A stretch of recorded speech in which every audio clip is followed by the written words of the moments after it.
Hello बच्चों,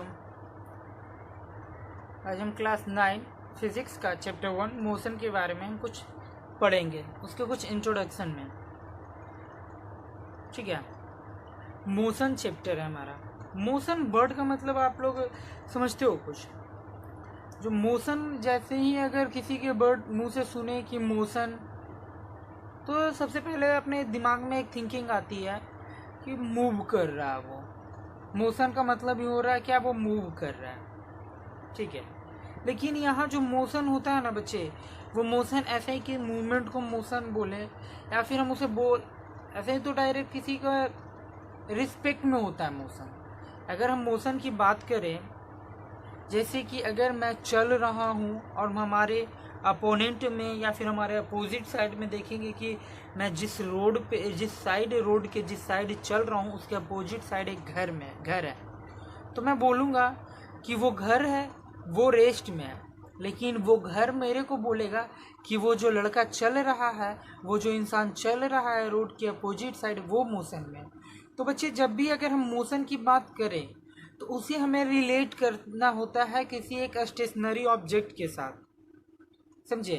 अगर हम कभी भी मोशन की बात करें तो हम उसे एक स्टेशनरी ऑब्जेक्ट के साथ रिलेट करेंगे। उसके बाद ही हम कह सकते हैं कि कौन सा ऑब्जेक्ट मोशन में है और कौन सा ऑब्जेक्ट रेस्ट में है, या फिर कौन सा बॉडी रेस्ट में है, कौन सा बॉडी मोशन में है। अगर हम मोशन के डिफिनीशन की बात करें तो हमारा तैयार होता है डिफिनीशन कि a body is said to be in motion. A body is said to be in motion when its position change continuously continuously its position change continuously with respect to a stationary object।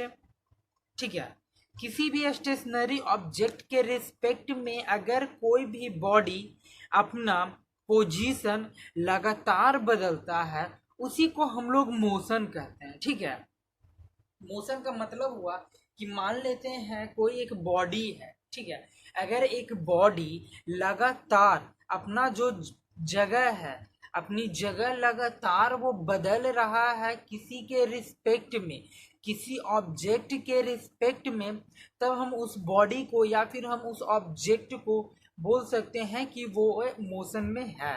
ठीक है, तो इसका definition मैं लिख दे रहा हूं बच्चों।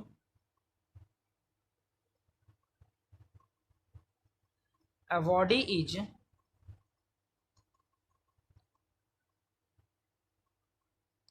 said to be in motion।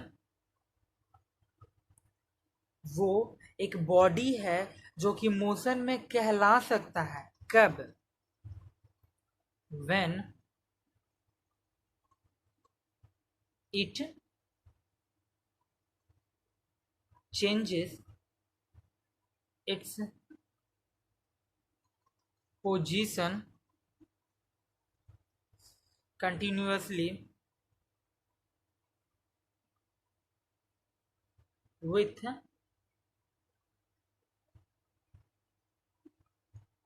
respect to a stationary object।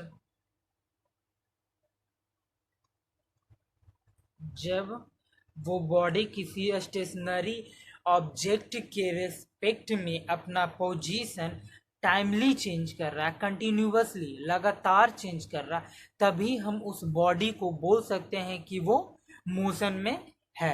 अगर हम एग्जांपल लेंगे, कहेंगे कि कोई एक कार है जो अपना पोजीशन लगातार चेंज कर रहा है, एक स्टेशनरी ऑब्जेक्ट, मान लेते हैं कि कोई घर है या फिर कोई पेड़ है, मान लेते हैं कि वो एक कार है, कार पॉइंट ए पे है। ठीक है, ये पॉइंट ए है जहां आपका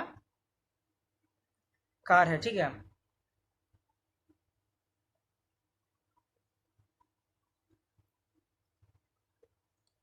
मान लेते हैं यही कार है भाई, ये आपका कार है पॉइंट ए पे। पॉइंट ए पे यहाँ आपका एक पेड़ है और यहाँ आपका एक घर है। ठीक है, ये पॉइंट ए से ये कार है जो इन दोनों को देख के बोला कि भाई ये दोनों तो रेस्ट में, हम इसी के रिस्पेक्ट में ये यहाँ से आगे बढ़ने लगा। ठीक है, ये यहाँ से आगे बढ़कर पॉइंट बी पे आ गया। जो आपका कार है वो आपका पॉइंट बी पे आ गया है। ठीक है,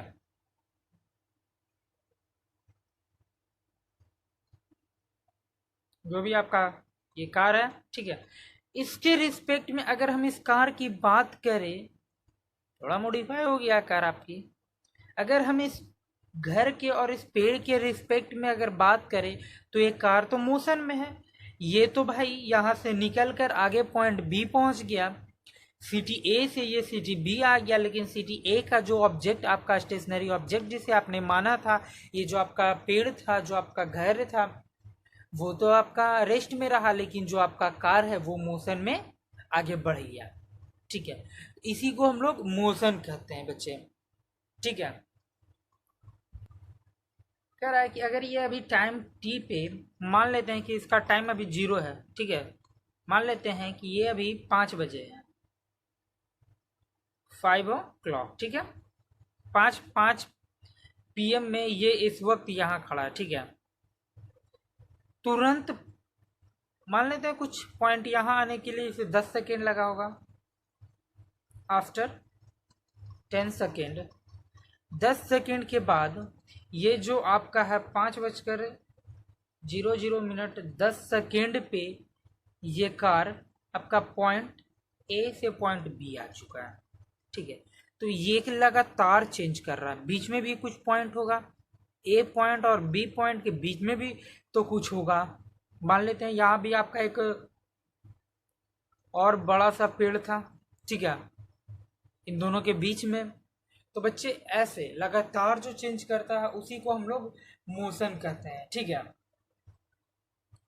अब आगे टॉपिक की बात करते हैं तो एक टॉपिक आते हैं बच्चे, डिस्टेंस और डिस्प्लेसमेंट। बहुत सारे बच्चों को ये पता नहीं होता है कि डिस्टेंस किसे कहते हैं और डिस्प्लेसमेंट किसे कहते हैं। ठीक है, तो अभी हम लोग देखने जा रहे हैं डिस्टेंस और डिस्प्लेसमेंट। सबसे पहले हम लोग डिस्टेंस देखते हैं। डिस्टेंस का मतलब क्या होता है? सब लोग डायरेक्ट बोलते हैं दूरी। बच्चे यहाँ इस मोशन चैप्टर में डिस्टेंस का मतलब क्या होता है कि जैसे मान लेते हैं कि एक लड़का है, मान लेते हैं किसी बॉय का नाम आपका है Ram.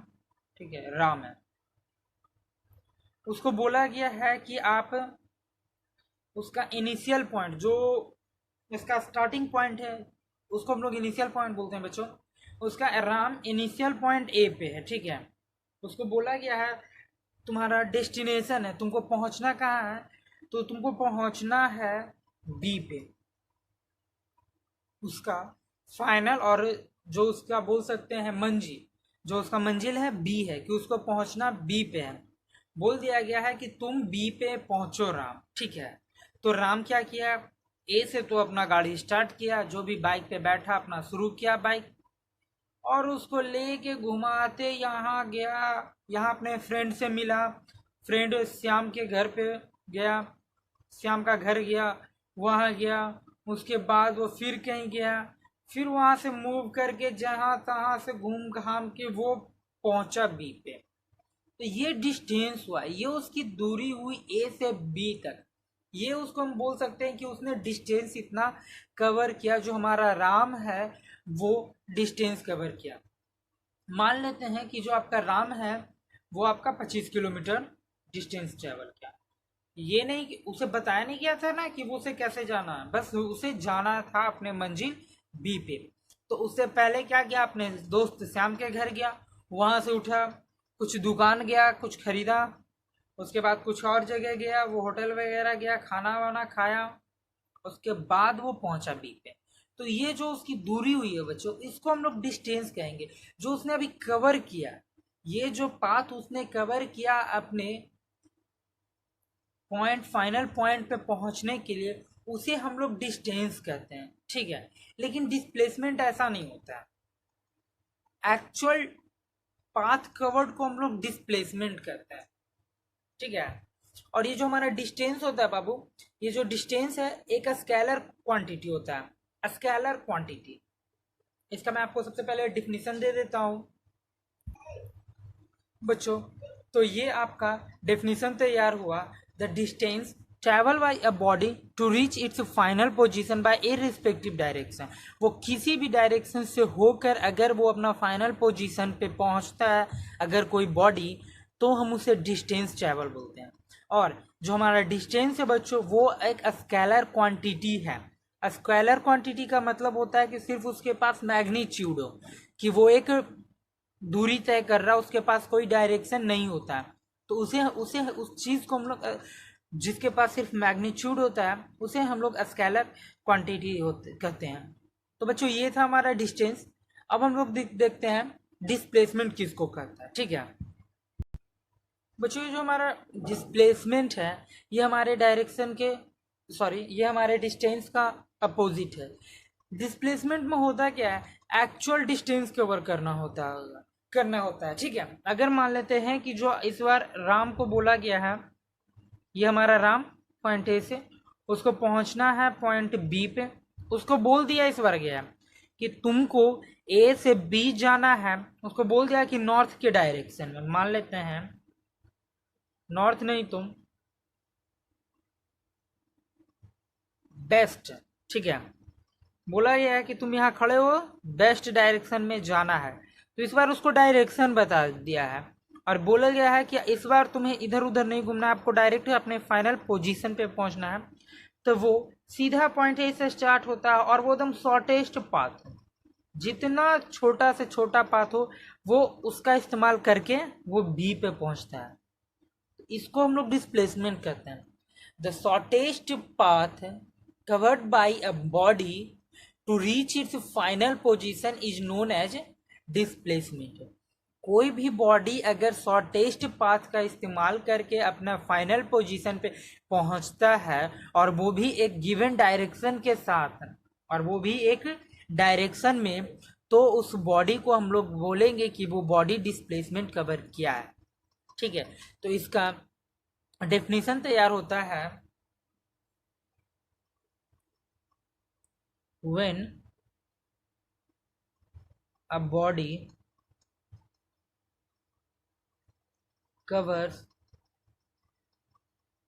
shortest path with a specified direction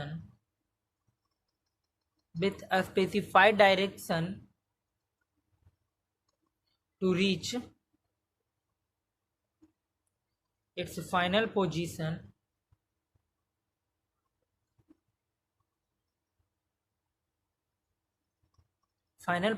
पे अगर कोई पहुंचने के लिए शॉर्टेस्ट पाथ का इस्तेमाल करता और वो भी एक स्पेसिफाइड डायरेक्शन में, स्पेसिफाइड डायरेक्शन यहाँ छूट गया बच्चों, स्पेसिफाइड डायरेक्शन में, तो उस बॉडी को हम लोग कहेंगे कि वो जो हमारी बॉडी है वो डिस्प्लेसमेंट कवर किया है। ठीक है, और जो हमारी बॉडी जो हमारा डिस्प्लेसमेंट होता है वो एक वेक्टर क्वांटिटी होता है।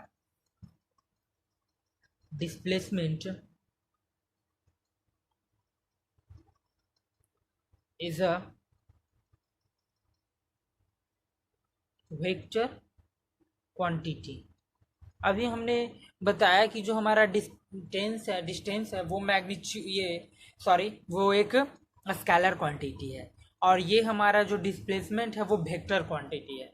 और वहाँ हमने देखा कि जो स्केलर है उसके पास सिर्फ मैग्नीट्यूड होता है, लेकिन ये जो हमारा वेक्टर क्वांटिटी है इसके पास मैग्नीट्यूड के साथ साथ